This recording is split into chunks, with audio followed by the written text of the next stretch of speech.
हिंदी का अंतिम यूनिट अब अपन पढ़ते हैं, जिसका नाम है मूल्यांकन को लेकर के बात रहेगी। 5 नंबर का ये वाला यूनिट है आपका। 5 नंबर के लिए कौन कौन से टॉपिक्स पढ़ने हैं सभी को संक्षेप में बिल्कुल शॉर्ट में पढ़ने की कोशिश करेंगे। सबसे पहले तो देखिए मूल्यांकन का शाब्दिक अर्थ क्या है। मूल्य आंकना। मूल्यांकन मतलब जिसका मूल्यांकन किया जा रहा है उसने बताए अनुसार कितना यहाँ पर ग्रहण कर लिया है, जो पाठ्य सामग्री थी तो उसका कितना अध्ययन, कितना उसको आत्मसात कर लिया गया है, कितना उसको समझ में आ गया, वो सारी चीज़ें यहाँ पर मूल्यांकन में रहती है। मूल्य आंकना यहाँ पर आपको शाब्दिक अर्थ ध्यान रखना है। हिंदी में मूल्यांकन से तात्पर्य है इस बात की जांच करना कि शिक्षण के परिणाम स्वरूप छात्रों के व्यवहार में क्या क्या परिवर्तन हुआ है, अपेक्षाकृत परिवर्तन हुआ है या नहीं हुआ है, तो वो सारी चीज़ें अपने को मूल्यांकन से पता चलती है। शिक्षण से पूर्व शिक्षण उद्देश्यों को निर्धारित किया गया था। छात्रों को उनकी प्राप्ति किस स्तर तक हुई है, अध्यापक अपने शिक्षण कार्य में कहाँ तक सफल हुआ है, बच्चों की रुचि रुझानों, योग्यताओं और व्यवहार में कितना परिवर्तन हुआ है, यह सब अनुमान मूल्यांकन द्वारा ही संभव हो सकता है कि जो अपन ने पूरे सत्र पर्यंत जो योजना बनाई थी तो वो कहाँ तक सफल हुई है, तो वो सब चीज़ें अपने को मूल्यांकन से पता चलती है। तो मूल्यांकन का शाब्दिक अर्थ के अंतर्गत ये बात ध्यान रखनी है। इसके बाद में मूल्यांकन की कुछ परिभाषाएं महत्वपूर्ण आ जाती है। तो इसमें महत्वपूर्ण जो परिभाषा है वो आती है सीसी रोस के अनुसार। सीसी रोस के अनुसार एक परिभाषा है कि मूल्यांकन का प्रयोग बच्चे के संपूर्ण व्यक्तित्व अथवा शिक्षा की समूची स्थितियों की जांच प्रक्रिया के लिए किया जाता है। सीसी रोस ने क्या कहा कि मूल्यांकन का प्रयोग बच्चे के संपूर्ण व्यक्तित्व अथवा शिक्षा की समूची स्थितियों की जांच प्रक्रिया के लिए किया जाता है। तो ये परिभाषा आपको जरूर से याद कर लेनी है। इसके बाद में मूल्यांकन की विशेषताएं आ जाती है। मूल्यांकन की विशेषताओं में देखिए यथार्थता। जिन इकाइयों पर बल दिया गया है उन्हीं का मूल्यांकन, अर्थात जो बच्चों को पढ़ाया गया है मूल्यांकन उसी आधार पर होना चाहिए। तो ये पहली विशेषता होती है यथार्थता, मतलब कि जिस मुद्दे पर बात हमने करी है उसी मुद्दे का टेस्ट हो, उसी टॉपिक का टेस्ट हो, तो वो यथार्थता रहेगी।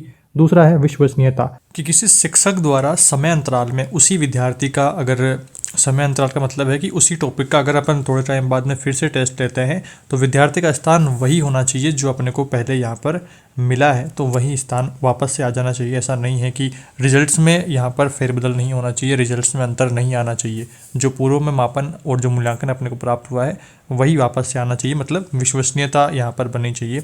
तो ये आपको सेकंड पॉइंट में यहाँ पर ध्यान रखना है। आगे इसके बाद में तीसरा बिंदु आता है जांच में सुगमता। जांच में सुगमता को लेकर के बात आएगी कि मूल्यांकन पद्धति सुगम हो, जिससे विद्यार्थियों की क्षमताओं, योग्यताओं तथा शैक्षणिक कुशलताओं की जांच सुगमता से की जा सके, उनकी कमियों और योग्यताओं को भी बताया जा सके। तो ये जांच में सुगमता होगी। चौथा बिंदु है वस्तुनिष्ठता। ऐसे प्रश्न बनने चाहिए जिनके उत्तर एक ही हो, यानी कि वस्तुनिष्ठता होनी चाहिए। ऐसा नहीं है कि एक प्रश्न जिसके 2-2, 3-3 उत्तर हों। कई वैकेंसीज में आप देखते हैं कि प्रश्न डिलीट करने पड़ते हैं, तो वहाँ पर दिक्कतें आती है। तो जो भी प्रश्न पूछे जा रहे हैं उनमें वस्तुनिष्ठता होनी चाहिए। वस्तुनिष्ठता होने से मूल्यांकन में कोई भी बेईमानी, कोई भी मनमानी नहीं कर सकेगा और मूल्यांकन सच्चा हो सकेगा। तो ये वस्तुनिष्ठता आ गई है। इसके बाद में 5वां है व्यवहारिकता। व्यवहारिकता में देखिए मूल्यांकन व्यवहारिक होना चाहिए, जिसे व्यवहार में लाया जा सके, तो व्यवहारिक। और छठा बिंदु है यहाँ पर वैज्ञानिकता। वैज्ञानिकता में बात आएगी कि मूल्यांकन सत्यता, यथार्थता, वैधता, व्यवहारिकता और वस्तुनिष्ठता के गुण और लक्षणों से अनुकूल होने पर वैज्ञानिक दृष्टिकोण से ओतप्रोत हो सकता है, तो वैज्ञानिकता उसमें होनी चाहिए। 7वां बिंदु है तार्किकता।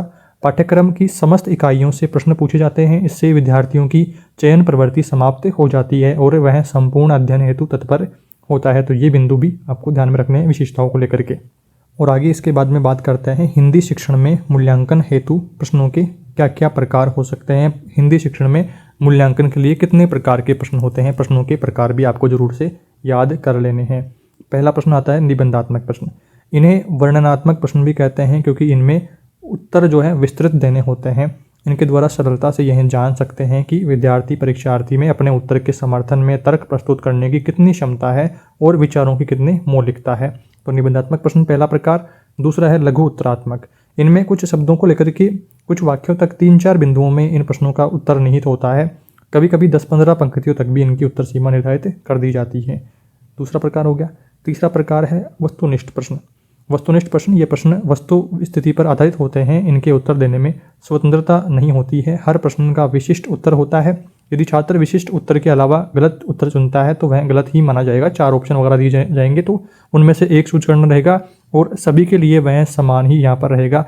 वस्तुनिष्ठ प्रश्न आपको इस प्रकार से ध्यान में रखने हैं। ऑप्शनल प्रश्नों की बात हो रही है।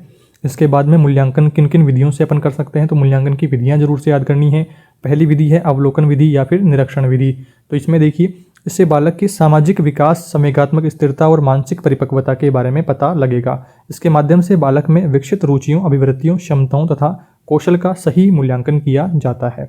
दूसरा बिंदु आता है साक्षात्कार।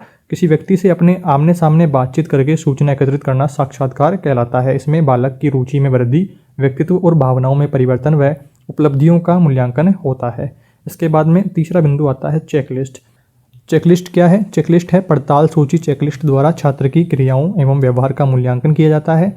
मूल्यांकनकर्ता छात्रों की क्रियाओं और व्यवहार के संपूर्ण हाँ या नहीं लिख करके अथवा सही या गलत निशान लगा करके उनकी जांच करता है।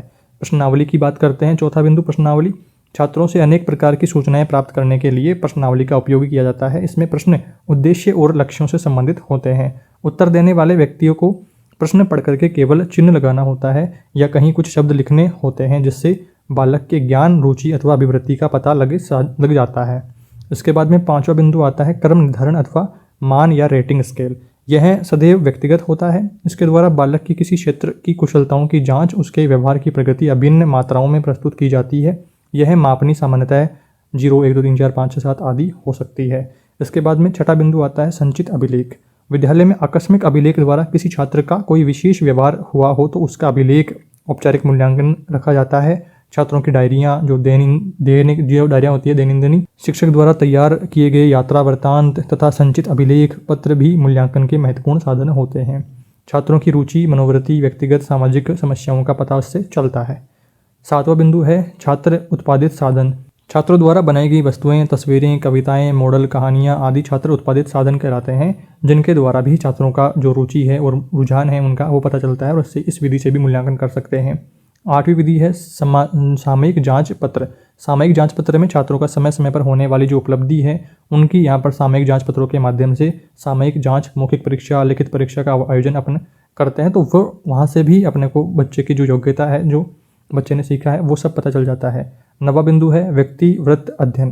किसी बालक की विलक्षणता या पिछड़ेपन को समझने हेतु परिवार, इष्ट मित्र, भाई बहन, रिश्तेदारों आदि से सावधानीपूर्वक सूचनाएं संग्रहित करके तथा संबंधित को विश्वास में लेकर के तथ्यों की जांच की जाती है, जिससे छात्र की कठिनाइयों का पता चले और उसकी कठिनाइयों को दूर करने की योजना भी बनाई जा सके।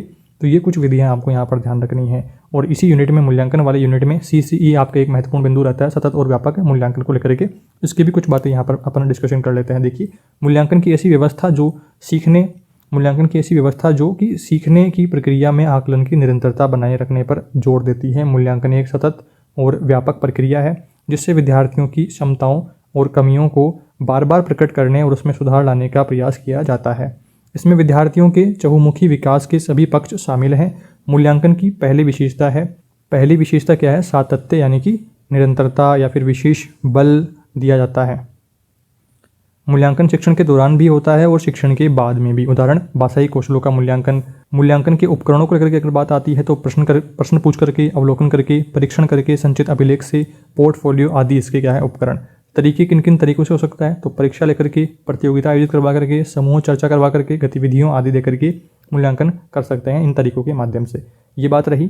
और इसके बाद में मूल्यांकन की दूसरी विशेषता आती है व्यापकता, अर्थात शिक्षा के साथ साथ सहशैक्षिक पक्षों को भी शामिल करना। इसमें क्षमताएं, मनोवृत्तियां, चिंतन, पाठ्यक्रम के साथ साथ पाठ्य सहगामी गतिविधियां भी शामिल होती है। सतत एवं व्यापक मूल्यांकन का मुख्य प्रयोजन अधिगम प्रक्रिया की प्रभावशीलता को बढ़ावा देना है। यह लंबी एक प्रक्रिया रहती है। इसमें यहाँ पर प्रथम सोपान क्या रहता है? प्रथम सोपान अर्थात सबसे पहले पर्यवेक्षण, वार्तालाप, चर्चा आदि विभिन्न साधनों व माध्यमों से जानकारी संकलित करी जाती है। ये जानकारियाँ एकत्रित करते समय शिक्षक को सजग रहना पड़ता है, जो कि सूचनाएं एकत्रित की गई है वो सही है। विद्यार्थी का हित साधन ही उसके केंद्र में रहता है। विद्यार्थी का हित होना चाहिए, फायदा होना चाहिए। दूसरा सोपान इसका क्या रहता है कि इसमें जानकारी को लिखित रूप में रिकॉर्ड किया जाता है। इसका शिक्षण अधिगम को सुधारने में पर्याप्त महत्व है। इसमें छात्रों के कार्य के नमूने व विभिन्न क्षेत्रों में विद्यार्थियों की जो प्रगति हुई है उसको प्रदर्शित करा जाता है। अंतिम सोपान की बात करते हैं तो इसमें प्रथम सोपान में एकत्रित जो रिकॉर्ड और अध्यापक, विद्यार्थी तथा माता पिता की मदद लेकर के विद्यार्थी की उन्नति का प्रयास करते हैं अंतिम सोपान में। तो ये सोपान के भी ध्यान रखने हैं। इसके बाद में एक प्रश्न आता है आपके, वाचन कौशल का मूल्यांकन कैसे करेंगे? ये भी एक महत्वपूर्ण प्रश्न रहता है। तो इसमें देखिए, छात्र को गद्य पद्य का वाचन के लिए एक परिच्छेद दिया जाएगा। उसके वाचन करने पर वाचन गति, स्वराघात, बल, शुद्ध उच्चारण, स्वर के उतार चढ़ाव, प्रभाव विराम चिन्ह को ध्यान में रख करके आकलन किया जाएगा। तो इस तरह से आप जो मूल्यांकन करने की जो विधियां हैं, मूल्यांकन कैसे करेंगे, तो वो सारी चीज़ें आपको ध्यान में रखनी है। इसके बाद में लेखन क्षमता का मूल्यांकन कैसे करेंगे, लिखने का मूल्यांकन, तो छात्र अक्षर या फिर शब्द देख करके लिख पा रहे हैं या नहीं लिख पा रहे हैं, उसके बाद में बिना देखे लिख पा रहे हैं या नहीं लिख पा रहे हैं, प्रश्नों को सुन करके पढ़ करके एक शब्द वाक्य में उत्तर लिख पा रहे हैं या नहीं लिख पा रहे हैं, 2 या 3 वाक्यों में विवरण लिख पा रहे हैं या नहीं लिख पा रहे हैं, अपरिचित शब्दों को सुन करके लिखने में सक्षम है या नहीं है, कठिन शब्द आपको लिखने में आ रहे हैं या नहीं लिखने में आ रहे हैं। तो इन सब को लेकर के लेखन क्षमता का मूल्यांकन अपन कर सकते हैं। उसके बाद में नाटक या फिर एकांकी का मूल्यांकन कैसे करेंगे, तो पात्रों की भूमिका देकर के संवाद करावें, कथा अभिव्यक्ति संबंधित प्रश्न पूछेंगे, कक्षा अभिनय रंगमंच पर अभिनय भी कराया जा सकता है, एकांकी के तत्वों को यहाँ पर समालोचना कराई जा सकती है। तो ये कुछ तरीके हैं, ये कुछ प्रक्रिया है मूल्यांकन नाटक और एकांकी का। अवलोकन कैसे करेंगे, अवलोकन के प्रकारों को लेकर के महत्वपूर्ण बिंदु यहाँ पर रहता है। अवलोकन एक तो होता है औपचारिक और एक होता है अनौपचारिक। सहगामी अवलोकन होता है, सामूहिक अवलोकन होता है और व्यक्तिगत अवलोकन होता है, जिसमें आप सारी चीज़ें जानते हैं कि औपचारिक तो क्या रहता है कि सामने बैठ करके 1 to 1 प्रश्न करके वो सारी चीज़ें यहाँ पर अवलोकन में आएगी। और अनौपचारिक जो अवलोकन रहेगा उसमें आप ऐसा मान सकते हैं कि विद्यार्थी को पता नहीं रहता है कि शिक्षक मूल्यांकन ले रहा है, मतलब दूर से ही देख करके कि शिक्षक के जो विद्यार्थी की गतिविधियाँ, विद्यार्थी की जो भी एक्टिविटीज़ रहती है, तो उनको दूर से ही देख करके यहाँ पर अनौपचारिक अवलोकन कर लेता है। सहभागी अवलोकन मतलब साथी जो अपना रहता है सहपाठी, उसके द्वारा अवलोकन करवाना। सामूहिक अवलोकन मतलब ग्रुप अपना जो है ग्रुप विद्यार्थियों का, तो उसके द्वारा उसका अवलोकन एक साथ करना।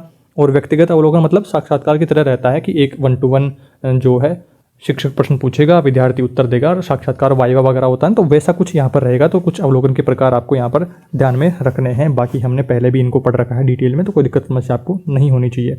इसके बाद में NCERT के अनुसार मूल्यांकन के कुछ बिंदु आपको जरूर से ध्यान में रखने हैं। यहाँ पर बिंदु आता है कि मूल्यांकन एक ऐसी सतत और व्यापक व्यवस्थित प्रक्रिया है जो देखती है कि निर्धारित शैक्षिक उद्देश्यों की प्राप्ति किस सीमा तक हुई है, उद्देश्यों की प्राप्ति हुई है या नहीं हुई है तो कहाँ तक हुई है, तो वो सारी चीज़ें निर्धारित होती है।